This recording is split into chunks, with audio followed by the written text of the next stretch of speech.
Welcome to the Washington Watch News Desk. I'm Casey Harper, bringing you today's big stories. Israeli forces are continuing their effort to take Gaza City.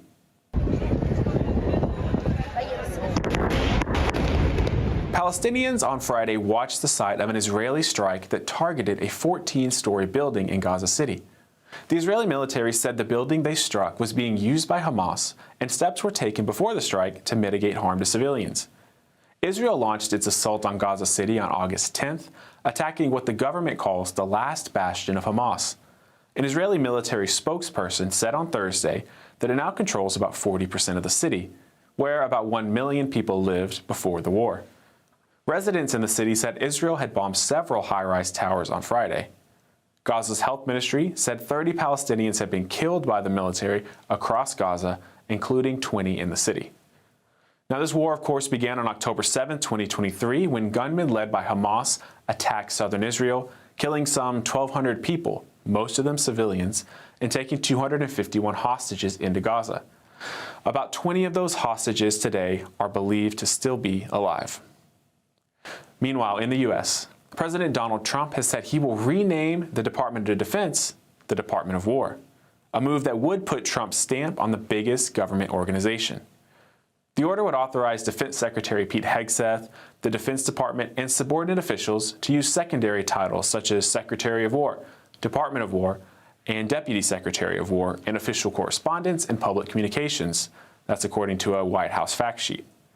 In another development, the DoD, or now the DOW, has eliminated the Command Assessment Program, a screening method for soldiers that tested them for so-called conscious or unconscious racial bias.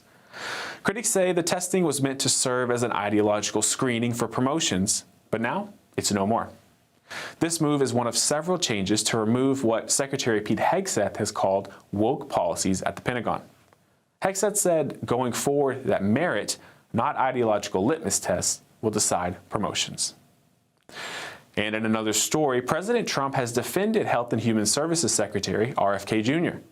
The head of HHS faced scrutiny at an explosive congressional hearing yesterday over his scrutiny of vaccines and his decision to fire certain experts.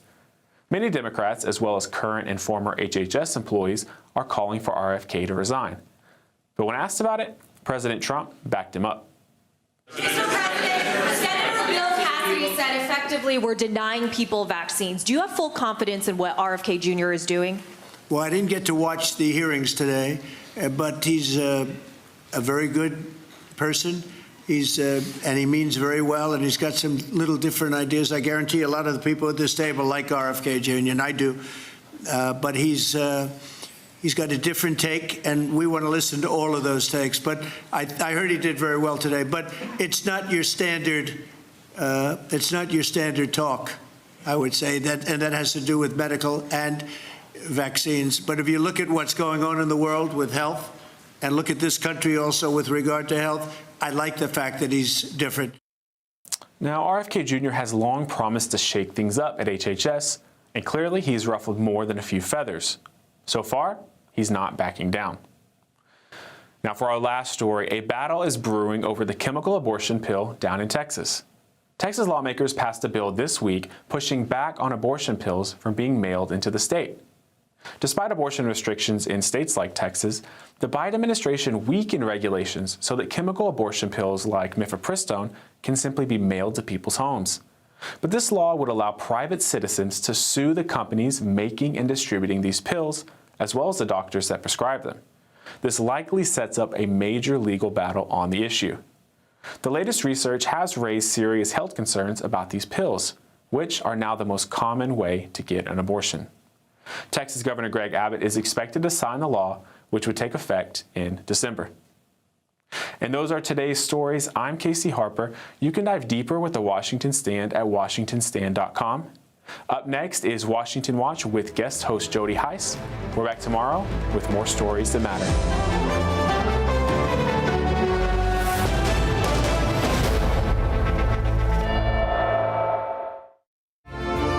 From the heart of our nation's capital in Washington, D.C., bringing bringing compelling interviews, insightful analysis, taking you beyond the headlines and sound bites into conversations with our nation's leaders and newsmakers, all from a biblical worldview. Sitting in for Tony is today's host, Jody Heiss. Well, good afternoon and welcome to this Friday, September 5th edition of Washington Watch.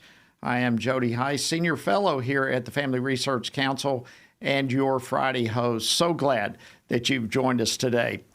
All right, coming up on the program today, we want to start right here. It was first the Gulf of America. Now we're looking at the Department of War. We've been talking about this Department of War. So we won the First World War, we won the Second World War, we won everything before that and in between, and then we decided to go woke and we changed the name to Department of Defense. So we're going Department of War. I think it's a much more appropriate name, especially in light of where the world is right now. That was President Trump literally just a few moments ago, and I'll discuss this development in just a couple more minutes when I'm joined by New York Congresswoman Claudia Tenney. She is a member of the House Permanent Select Committee on Intelligence. And she and I will also discuss this comment that was made yesterday by U.S. Secretary of State Marco Rubio on the consequences of nations making proclamations recognizing a Palestinian state, which includes the Israeli government inching ever closer toward annexing Judea and Samaria, which, of course, is the area that some people refer to as the West Bank. We told them that if they did this, they went through with this thing, there wasn't going to be a Palestinian state, because that's not the way a Palestinian state is going to happen, because they have a press conference somewhere. And we told them that it would lead to these sort of reciprocal actions, and it would make a ceasefire harder.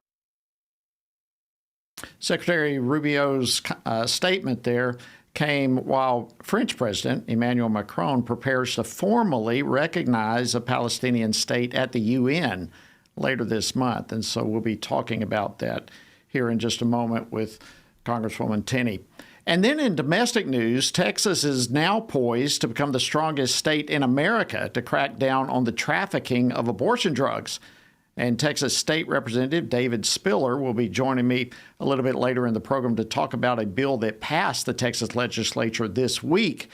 And could that potentially be a blueprint for other states? Well, we'll talk about it.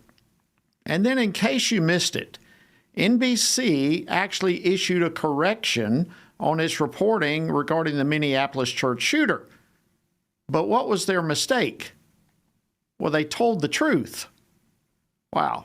I'll discuss this when I'm joined later in the program by Joshua Arnold from the Washington Stand. And then to close out the program today, Dr. George Barna will join me to talk about his latest report on American Worldview. We'll talk about questions like whether or not Americans believe in sin. What do they believe about sin? Do they believe we're all sinners? Well, stay tuned. You might be surprised by the findings in that report.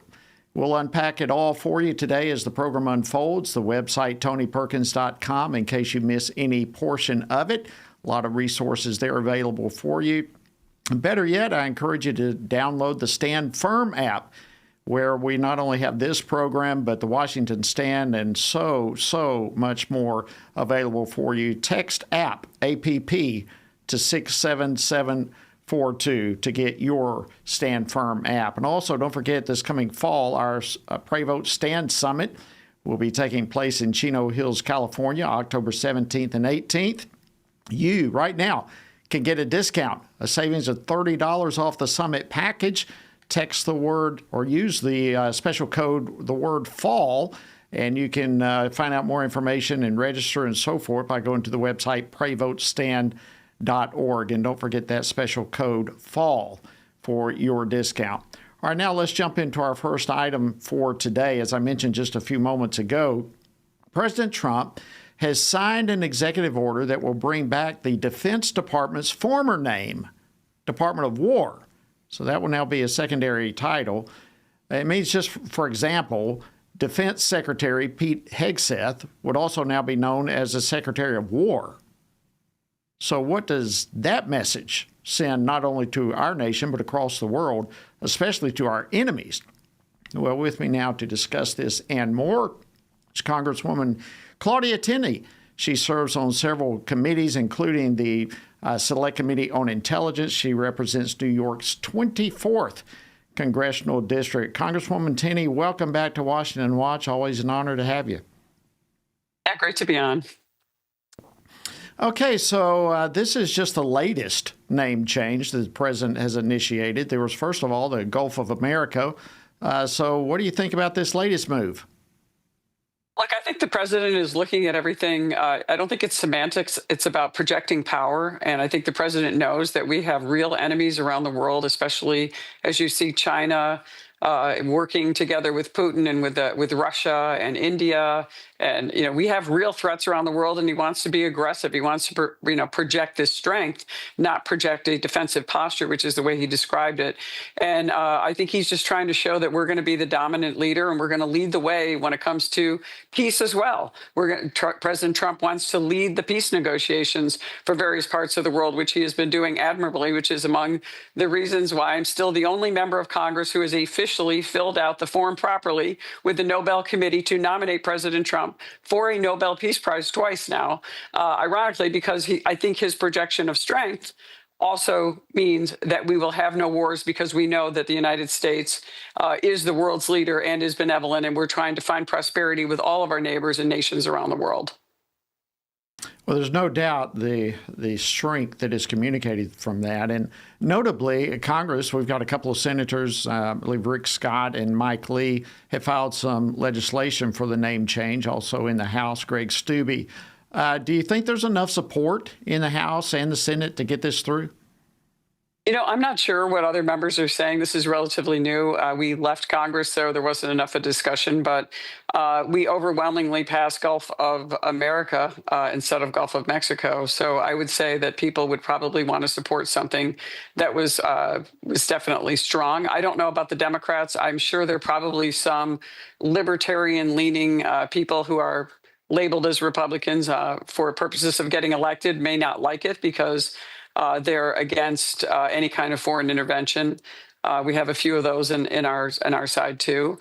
But I would caution everyone, this is what our founders named it, the Department of War. And we created the federal government in the first place back when we created the Department of War for national defense and border security. And the president is a leader on all those issues. So I think that's among the reasons that President Trump wants to change the mindset of people to show that we are willing to stand up and defend ourselves and defend our allies. If I can switch gears with you, yesterday, I'm sure you heard this even in intro in the program, but Secretary of State Rubio yesterday was in Ecuador, and he was asked by a reporter whether or not the U.S. supports or accepts moves by members of the Israeli government towards annexing the region known as Judea and Samaria, or some call it the West Bank.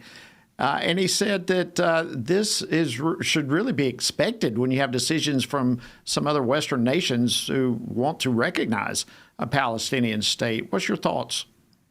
I think it's excellent that Marco Rubio is allowing these annexations to happen at this point. This is just Israel, making sure that it's taking control over the region that is its native homeland, Judea and Samaria. I have a bill out there that would actually refer to Judea and Samaria by all official documents in the United States as Judea and Samaria, not the West Bank, which is the pejorative name for those who are still clinging to this two-state solution. I have to tell you, Jody, I was just recently in Israel for 10 days. I met with a number of Arab sheikhs. 4 of the 8 that we were intended to meet with, some of them couldn't get there because of the Palestinian Authority and its corruption. And they described that very thing. They don't want the Palestinian Authority. They want to actually have Israeli security. They want to be viewed more as an emirate, a successful style of government for Arab nations that has worked instead of it forcing our type of government on them. They want the security of Israel. They want the citizenship of Israel, but they want to be an emirate so they can have some autonomy. But one thing they said, they specifically reject the Palestinian Authority. They describe them as corrupt and criminals. And they also said the reason they want to do this is they want to live in peace and prosperity with their neighbors, whether they're Jewish or Christian or other Muslims. And they want to see the opportunity for the world and for their children and their grandchildren. Really a novel concept, something that was interesting. We met with Sheikh Al-Jabra, or Wadi Jabra, who is one of the sheikhs from Hebron who supported this idea. He recently penned an article in the Wall Street Journal supporting those. And by the way, is under threat because of this groundbreaking and novel approach that he has. So I think the world is changing and people are tired of the failed so-called notion of the Palestinian Authority. The two-state solution is, to me, dead. It should not be advanced, and it is wrong-headed of France and other 8 nations who are actually, coming to the UN to talk about this. We need to start talking about one Israel that is united, and everyone is united. Is the only democracy in the Middle East. It is the only place where every member of Israel, every person that lives in Israel that is a citizen, has rights to vote, has rights to everything that you would have to be a peaceful and prosperous nation, only to be ruined by this concept of the Palestinian Authority, which has just proven it hasn't worked. Yeah, extremely well said, and I couldn't agree with you more. And that's what amazes me about this. The people there want Israel to stay where they are, and this whole concept of two-state solution and the recognition of Palestinian state. Don't you think that also, in the mix of all this, emboldens actually Hamas and it hurts the ceasefire negotiations? Don't you think that that's a part of the problem here too? Well, absolutely. The minute France declared a two-state solution, Hamas pulled out of the negotiations, and we're back to hostages that are being starved to death. We're back to Hamas blocking up to 90% of the aid that Israel and others are trying to get into the Gaza Strip. This is the problem. Is Hamas is funded by Iran, an evil empire that really it preys on its own citizens. They are not interested in peace. They're disruptors around the Middle East. They want power and control by terrorism. It doesn't work. And there are even, other allies in the Middle East, like Saudi Arabia and others, are supporting us. And interesting, these Arab sheikhs in Hebron and in parts of Judea and Samaria, they want to join the Abraham Accords. They want to be part of the peace process, a novel concept created by Donald Trump in his first term, which is, the main reason that I nominated him for the Nobel Peace Prize twice now, is this is another look and a way of understanding what the people really want on the ground. I mean, it was a unique opportunity to meet with these Arab sheikhs in person. Obviously, it was under secured setting because they're worried about exposing this false Palestinian narrative that says that we have to have a two-state solution in order to have peace in the Middle East. They don't agree with that. They're on the ground. They want to see Israel provide the security. They want democratic principles. They want the security and the ability to thrive in their own way as they do in somewhat of a tribal way through an Emirates example and having some autonomy within the state of Israel. And it's really an incredible concept, and I think it's something that could work. It certainly is much more appealing than what we've seen with the failed so-called two-state solution with the pretend idea that we're going to have a Palestinian state while you can have Israel. As everyone knows, and which has been stated, I think it was Golda Meir. If you were to if Israel were lay down its arms, there would be no Israel. If Hamas and the proxies and Iran would lay down its arms, we would have peace. And that's exactly what these people are recognizing. They like what they're seeing with the Abraham Accords. Congresswoman Claudia Tenney, always great to have you on Washington. Great to have you, Thank you for joining us. Thank you. All right, coming up next, Texas is poised to become the strongest state in our country, cracking down on drug abortion pills. Stay tuned. We'll cover it next.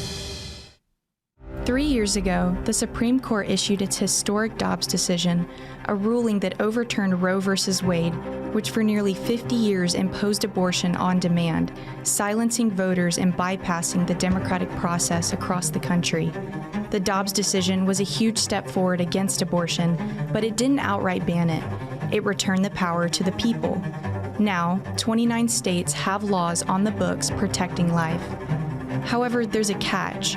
Abortion numbers since Dobbs have actually gone up, with an increase of 12% since 2020, climbing from 930,000 to over 1 million in each of the most recent years. So how can this be? The answer is simple: the abortion drug. Today, over 60% of U.S. abortions involve abortion drugs, many of these without medical oversight. In 2021, the Biden administration quietly removed bare minimum, long-standing safety protocols for the abortion drug that have existed for 20 years to protect women from life-threatening risks and ensuring informed consent.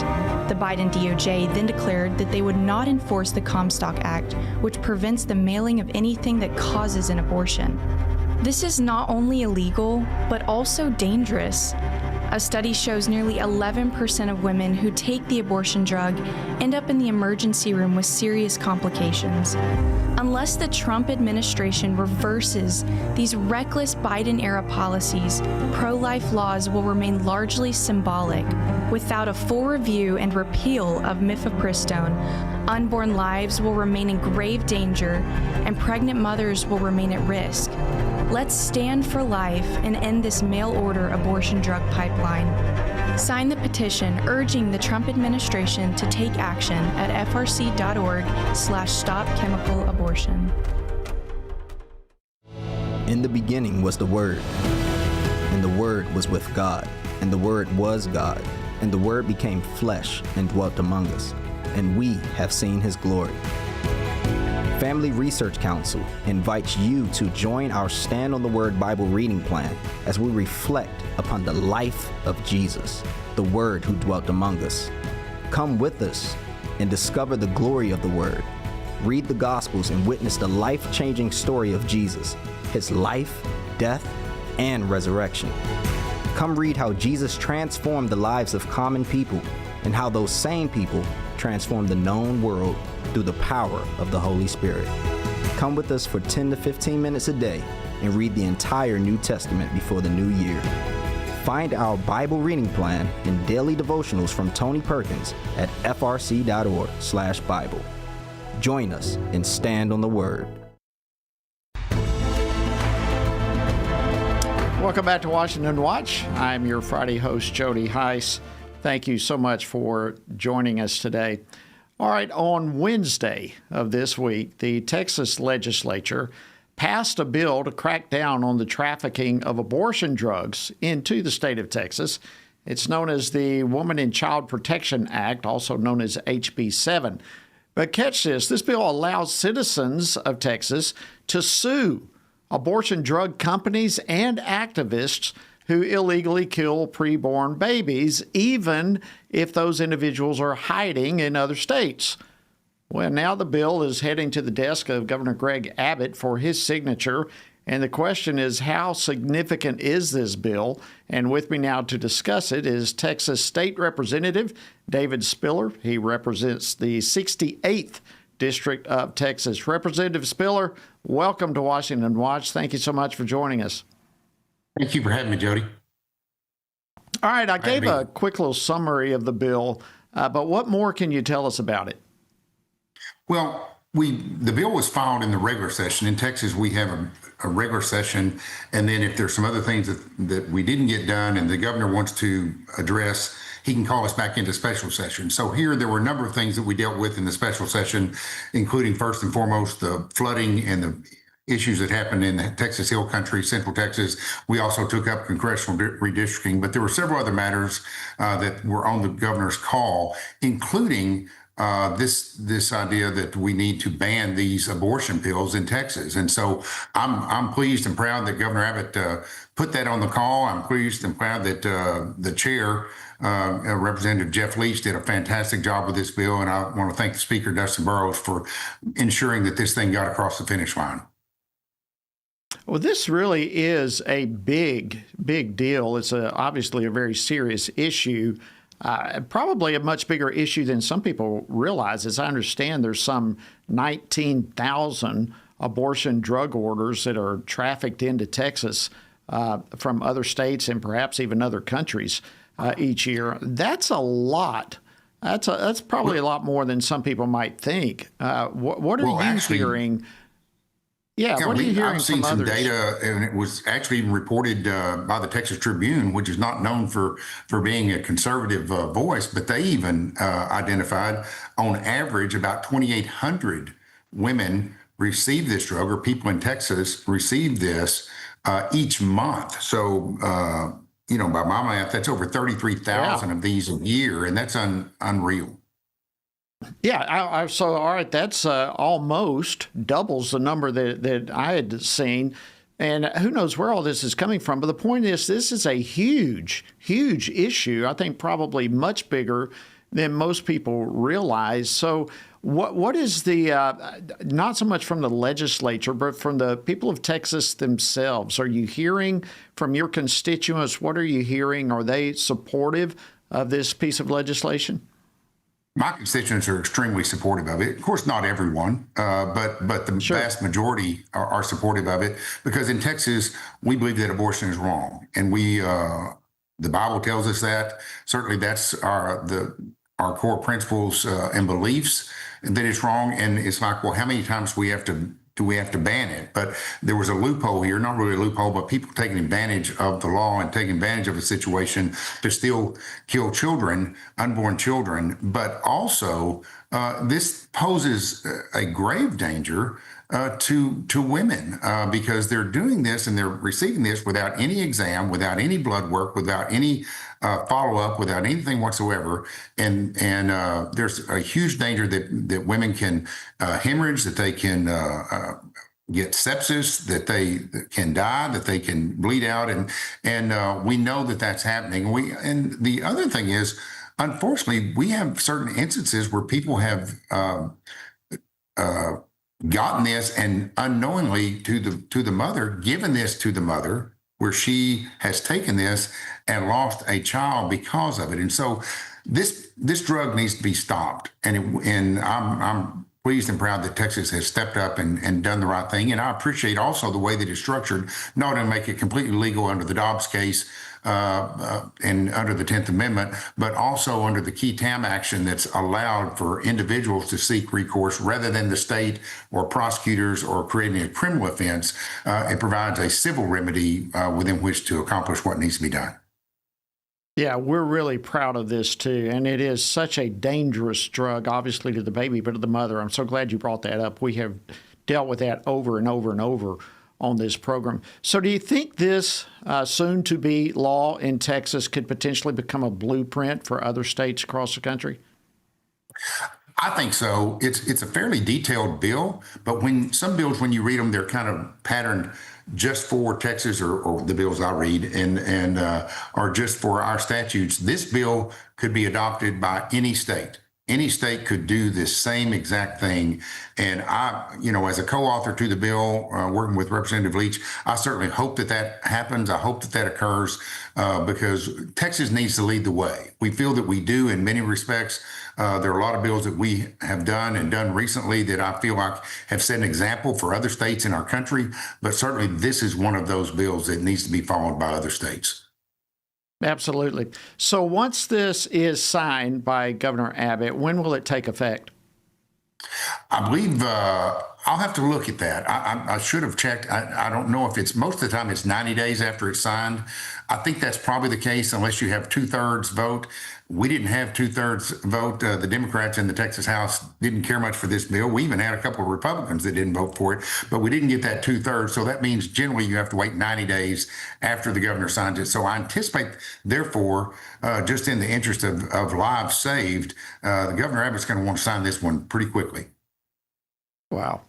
Thank you so much, Texas State Representative David Spiller. It's always great to have you on. And again, thank you for your leadership. Thank you for the leadership of your colleagues there in Texas, standing firm to deal with this horrible, horrible problem of these abortion drugs being trafficked across our country. Thank you for joining us today on Washington Watch. Thank you for having me. And thank you also, Jody, you do a great job, but also for bringing this to the attention of the American people. Our pleasure. Thank you, sir. God bless. All right. By the way, we here at FRC, we have a petition calling on the Trump administration to restore and strengthen the FDA safety standards for the abortion drug. We're asking them to direct the Department of Justice specifically to enforce the Comstock Act and to protect states' rights on all of this. You can sign the petition. We urge you to come on board, sign the petitions, text the word LIFE. Text LIFE to 67742. All right, coming up, I'll discuss a correction made by NBC News, and they were correcting the truth. More on that right after the break. Download the new Stand Firm app for Apple and Android phones today. You can join a wonderful community of fellow believers. We've created a special place for you to access news from a biblical perspective. Read and listen to daily devotionals, pray for current events, and more. Share the Stand Firm app with your friends, family, and church members. And of course, stand firm wherever you go. At Family Research Council, defending the family isn't just a mission, it's our daily calling. Every team member at FRC uses their God-given talents to stand for biblical truth, protect life, and uphold religious freedom. Here at Family Research Council, we face many threats to the family, threats that have been with us for some time. Abortion, the gender ideology threat, the attacks on marriage, the attacks on parental authority, and the attacks on religious freedom. We have to promote, support, strengthen, and incentivize family growth so families take their place in society in a place of honor. I'm defending the family by working in the Center for Biblical Worldview to provide cutting-edge research and resources for pastors, ministry leaders, and Christian parents. Through my work at the Washington Stand, I passionately defend what God has defined for marriage and family. I don't see the Washington Stand as just a place to talk about cultural events. It's a place to share biblical truth. It's a perfect outlet to advance and defend what God has defined as good, true, and beautiful. Because of you, we're able to frame things in such a way that help Christians stand for truth on the things that matter most, like life, faith, family, and freedom. Thank you for standing with us. Thank you for your support. It is so critical to the work that we at Family Research Council are doing day to day as we support and strengthen the family. So thank you.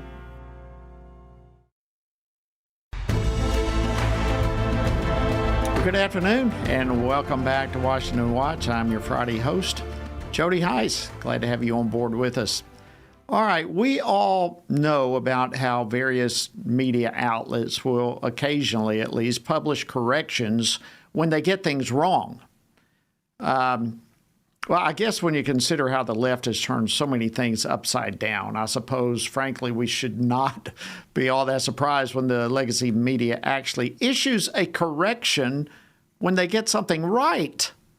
But that's exactly what happened when NBC referred to the gunman behind the recent Minneapolis shooting as a he, and then later apologized because that biological male was gender confused.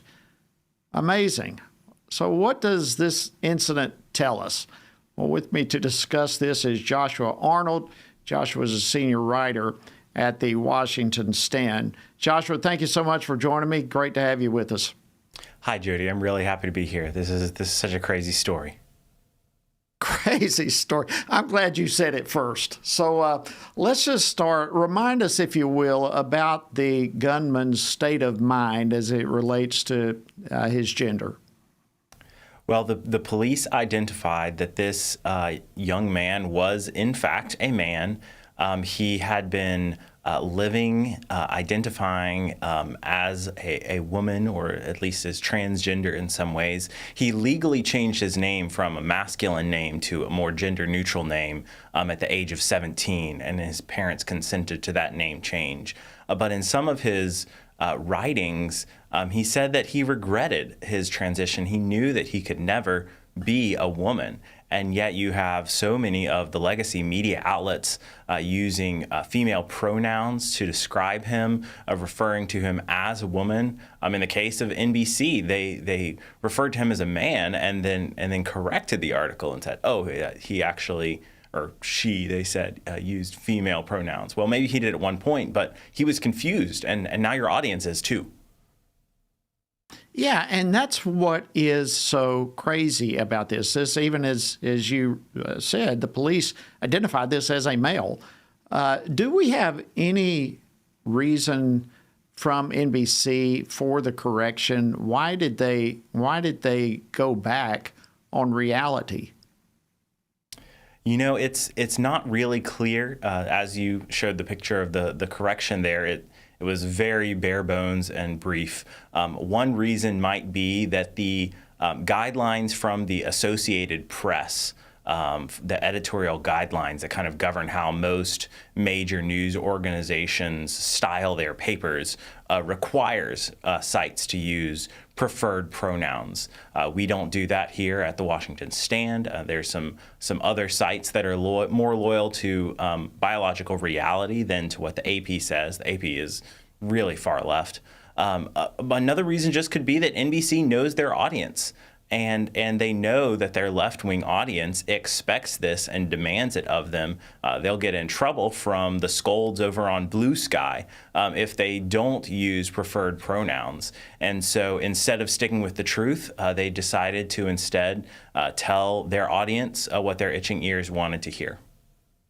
That is exactly what the issue is. Veer away from the truth so that you give people what they want to hear rather than what is true. Wow. We're singling out here NBC, Joshua, but in truth here with our discussion, they certainly were not alone in caving into this false narrative. There were others out there doing the same thing, weren't they? Absolutely. Almost every story I've read from a mainline site refers to the shooter as a woman, which would be surprising because mass shooters are very rarely female. And in fact, it wasn't true in this case. He was a man, but many of them had. I have been pleasantly surprised to see some that used to follow preferred pronoun guidelines seem to be moving away from that thing. Sites like Fox News and the New York Post seem to be moving away from that. But you'll only find it among your most conservative news outlets that they will use biologically true pronouns. Sites like the Daily Wire, the Washington Stand, other sites like that. Yeah, and you would think it's the job of reporting to just report truth and let people deal with it and learn from it, but you're there to report. So the point here is not to stigmatize anyone, but our culture needs to be confronted for denying reality, which certainly has consequences in the long run. And you are a journalist, outstanding journalist. Isn't it, like I was just saying, the job of a journalist to report fact and not fiction? That's right. If reporters aren't reporting fact, what purpose are they really serving? That's our job. Is I research, what happened, and then present a shortened, true version of that, so that other people can learn what happened without having to do all the same research I did themselves. And if I don't do that reliably, then people can't trust what I say. And that's what we've seen with the mainstream media over time is the amount of Americans that trust media is in the tank.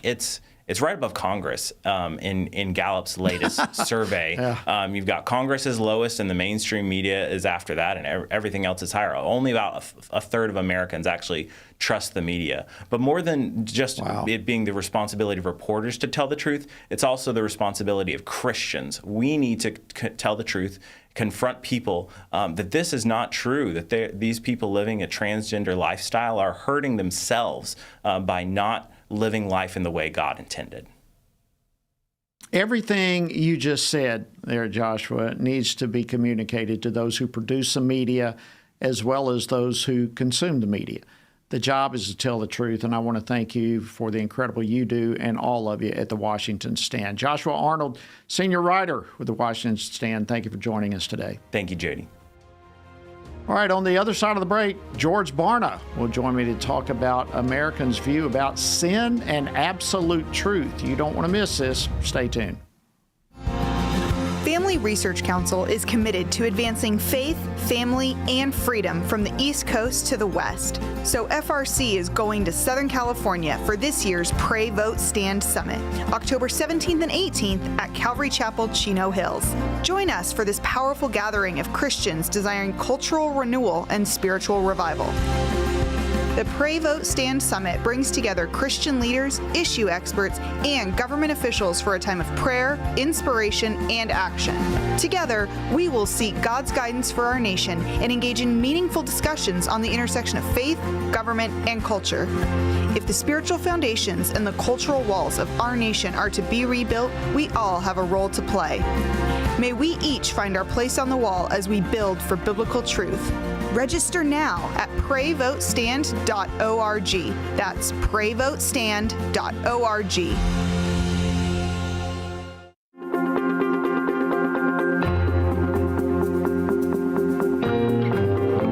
Jennifer, it's so exciting to be here with you today talking about our new book, Embracing God's Design. Who is actually going to benefit from reading this book in your view? There's so many different audiences that can benefit. The first one are counselors themselves, right? Because we have some material in there where we really address the gender dysphoria diagnosis and what is wrong with it.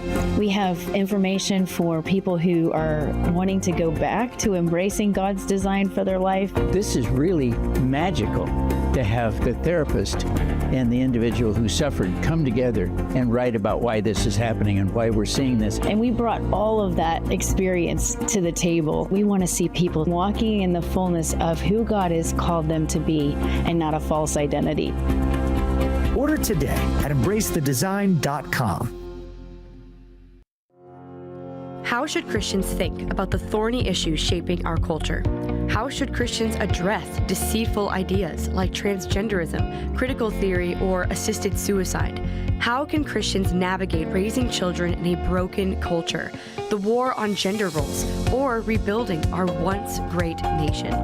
Outstanding is a podcast from the Washington Stand dedicated to these critical conversations. Outstanding seeks to tear down what our corrupt culture lifts up with an aim to take every thought and every idea captive to the obedience of Christ. Whether policies or partisan politics, whether conflict in America or conflict abroad, join us and our guests as we examine the headlines through the lens of Scripture and explore how Christians can faithfully exalt Christ in all of life. Follow Outstanding on your favorite podcast app and look for new episodes each week. Good afternoon and welcome back to Washington Watch. I'm your Friday host, Jody Heiss. Before I turn to my last guest, I want to remind you once again that fall is just around the corner, and so is our annual Pray Vote Stand Summit. It'll be taking place on October 17th and 18th this year in Chino Hills, California. And this is an incredibly powerful event. I just can't stress that enough. It brings together experts on various issues, Christian leaders, government officials. It's just a powerful, powerful event. And you have an opportunity now, if you register now and use the word FALL, F-A-L-L, as a special code, you can get a savings of $30 off the package. And we encourage you to take advantage of that. That special discount offer is good through next Friday, a week from today, September 12th. So go ahead and register now. You can learn more and you can register by going to prayvotestand.org. Okay, yesterday, the Cultural Research Center at Arizona Christian University released its latest report from this year's annual American Worldview inventory. And for this, the researchers who were led by our next guest, Dr. George Barna, they explored what Americans believe about sin. Well, what did they find? And how does it track with the view of Americans on other things like moral truth and absolutes? Well, joining me now, as I mentioned a moment ago, is Dr. George Barna. He's the Director of Research at Arizona Christian University's Cultural Research Center and a Senior Research Fellow here at FRC's Center for Biblical Worldviews. He's also, as you well know, the author of many, many books, including Raising Spiritual Champions. George, welcome back to Washington Watch. Always an honor to have you on. Hey, Jody, it's always great to be back with you. Thank you. All right, so when it comes to those who believe in the existence of sin, are they in the minority or the majority in America? No, they're actually in a large majority of people. More than 4 out of 5 or 8 out of 10 people, currently 84%, say that they believe that there is such a thing as sin, that sin exists. And so the issue isn't really whether or not sin exists. The issue is, what does it have to do with my life? Yeah, great question. So let me ask you this then, before we go to what you just said. Definitions, of course, are important. How do Americans define sin? I would say that most of them have a pretty reasonable view of what sin is. Currently, about 3 out of 4 of them, 72% exactly, define sin as disobedience to God. So it's really a small number of people who have other points of view about what what sin is, but most of them have a pretty good view. So the Bible, of course, tells us that all have sinned. So how many Americans believe that? I mean, how many consider themselves to be sinners? Well, here's where we start running into problems. You've got a huge majority of people who say, sure, there's such a thing as sin. Only half of American adults believe that everyone has sinned, even though the Bible is very clear about that. And again, remember, a significant majority of Americans, 66%, would call themselves Christian. One of the foundations of the Christian faith is that scriptural teaching that all of us are sinners. All of us fall short of the glory of God. All of us need to be saved from sin. All of us need to understand that the only way to be saved isn't by what we do or think or believe. It's by our relationship with Christ, our confession of our own sin. It's our begging Jesus to save us from the consequences of our sin.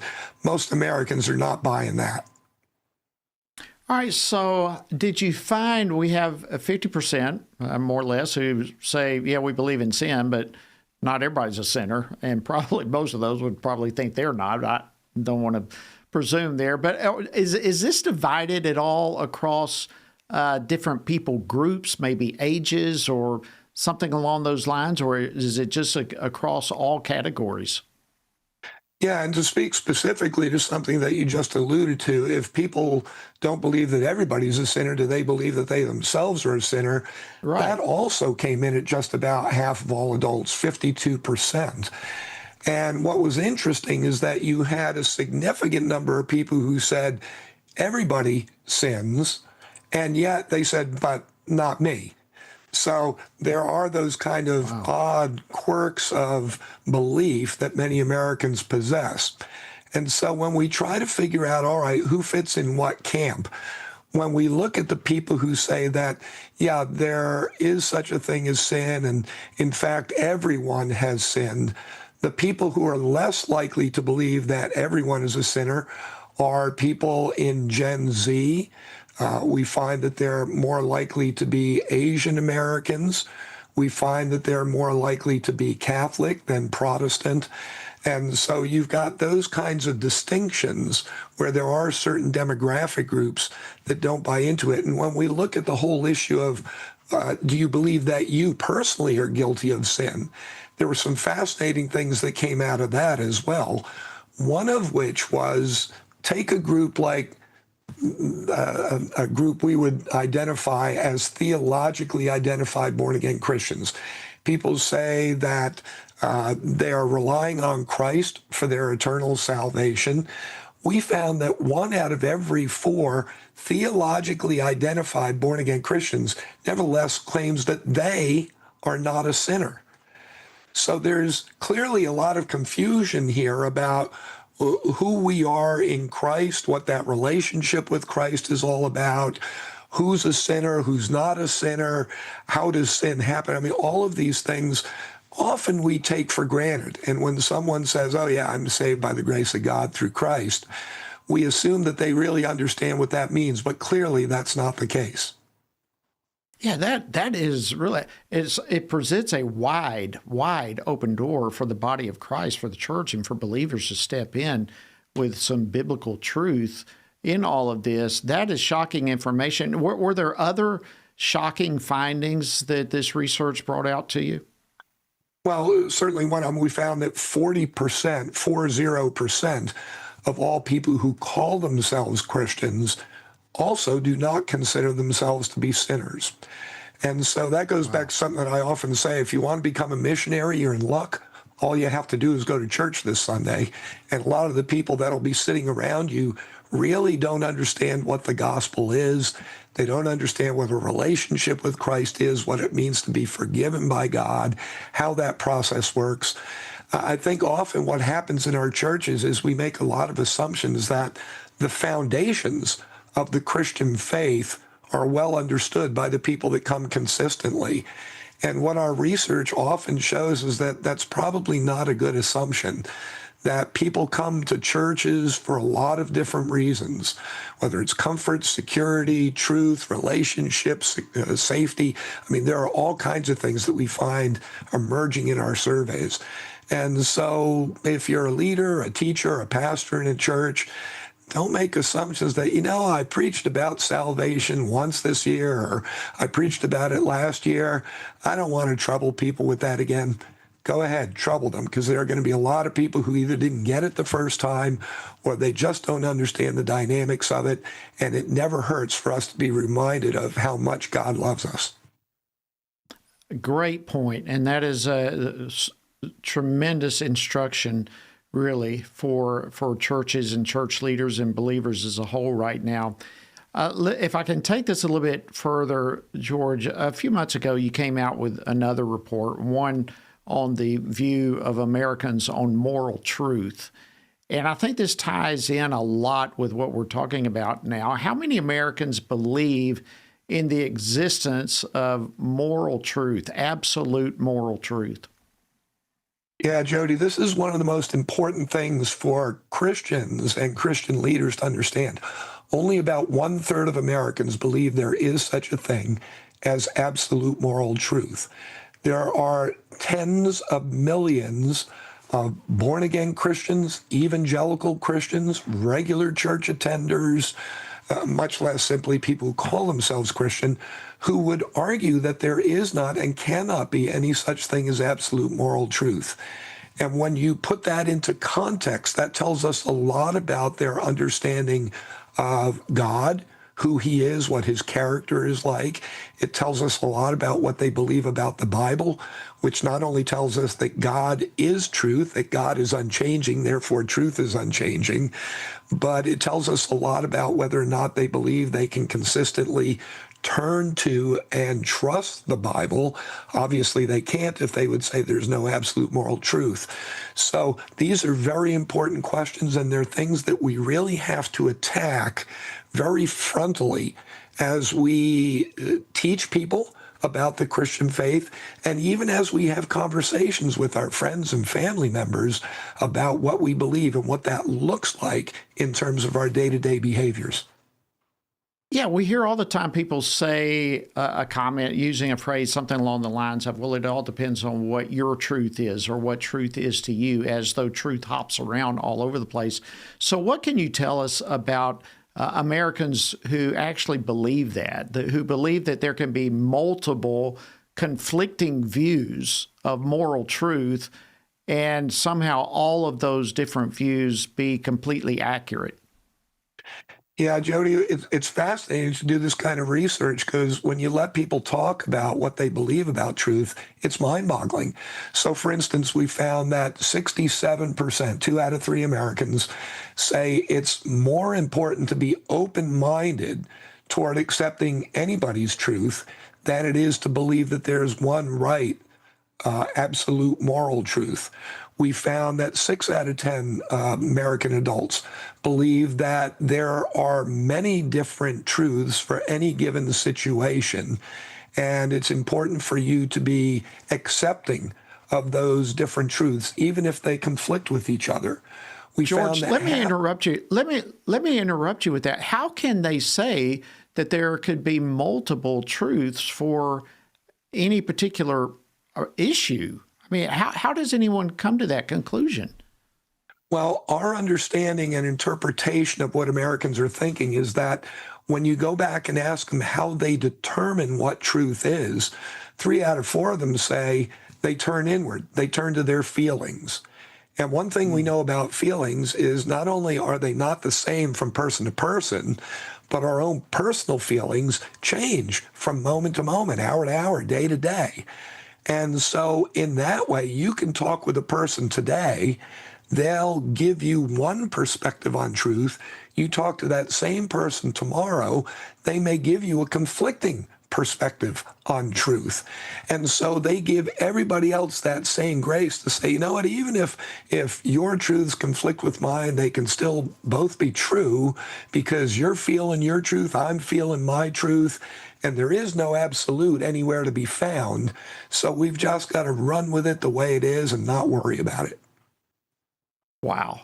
That is fascinating. But I see it. I see it in my own conversations I've had with people, basing it inwardly rather than on God's word. And so, again, that drives us to the reality that as church leaders, as church families, as Christians, we have a huge open door and a responsibility to present lovingly, graciously, but unashamedly biblical truth and interject that into our culture.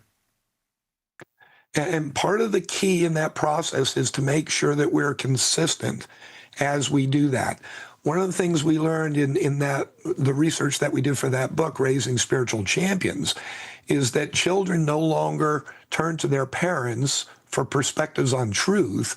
And one of the main reasons we found, the main reason, was they said, you know, my parents will teach me verbally one thing about truth, but then when I watch them to see what it looks like, they do something different. So I know that there's a lot of leeway there. I know my parents are as confused about truth as I am. So I've got to keep looking for truth elsewhere. So that consistency factor is absolutely critical. Two more questions real quickly here for you. One of them we dealt with a little bit yesterday, but I'd like to get your take on it. That is Senator Tim Kaine of Virginia. He drew some attention this week for his criticism of the idea that our rights in this country are God-given. He believes that somehow they're given by their government, by the government. Let me play this clip real quickly and get your response. You state, and this is a quote from Secretary Rubio, our rights come from God, our creator, not from our laws, not from our governments. I find that very, very troubling. The notion that rights don't come from laws and don't come from the government, but come from the creator, that's what the Iranian government believes. Wow. Your response to that? A mind-boggling statement. I appreciate him putting out there in public, so that we know where he's coming from. I don't think it surprises those of us who watched him in the vice presidential run he had. But, my reaction was I felt so bad for Senator Kaine because here's a guy who is a man of faith. He's trying to be a Christian, but clearly he doesn't understand what biblical Christianity is. He spent years of his life as a missionary. God bless him for doing that. But I don't think he understands the God that he was allegedly serving when he was working as a missionary. Because if he did, he'd understand that government reports to God. God doesn't report to the government. The Bible is very clear on that. Clearly, Senator Kaine doesn't believe what the Bible teaches. That's another thing that makes me feel so bad for him. Here's an example of somebody who doesn't understand what absolute moral truth is. And frankly, Jody, to me, it's one of those clarion calls to the Christian community to wake up. It's like, look at the people that we're putting into office, understand what they believe and what the implications of it are, because our worldview determines the decisions we make. It determines the decisions he makes, and they're the wrong ones. Thank you so much, Dr. George Barna, Director of Research at Arizona Christian University Center and Senior Research Fellow here at FRC Center for Biblical Worldview. Always fascinating discussion with you. All right, friends, that wraps up this week on Washington Watch. Be blessed. We'll see you next week. Washington Watch with Tony Perkins is brought to you by Family Research Council and is entirely listener-supported.